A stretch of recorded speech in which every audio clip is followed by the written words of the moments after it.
After this video, you should have a better understanding of how to work with terrain and Spacio. Let's start with how to make a terrain curve. First, click the Terrain Editor button in the bottom toolbar. Then click Add Terrain Curve. Here you'll have 3 different modes: Rectangle, Freeform Shape, and Polyline.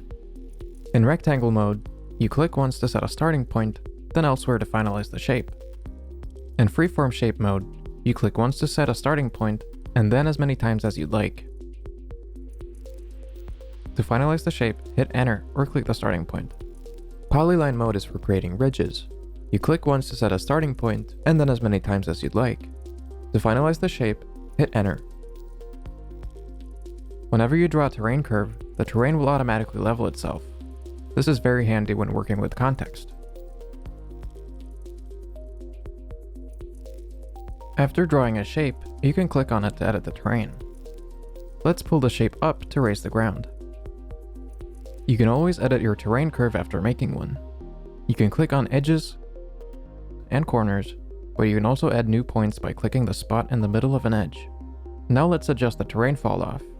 Simply click and drag the pink bar and adjust the fall-off as needed. After creating a terrain curve, we can easily add a plot and then buildings as well.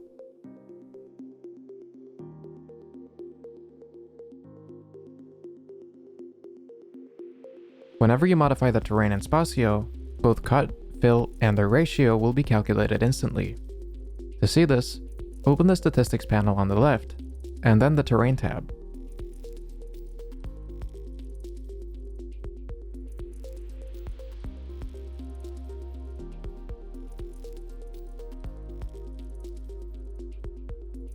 You can also visualize this by switching to the Cut and Fill terrain mode.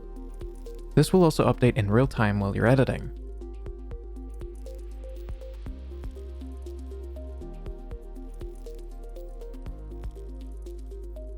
We also have other terrain modes for visualizing different things, like for example sloping. Each terrain mode has a tooltip which gives you an explanation of how it works. Simply hover the question mark button to have a look.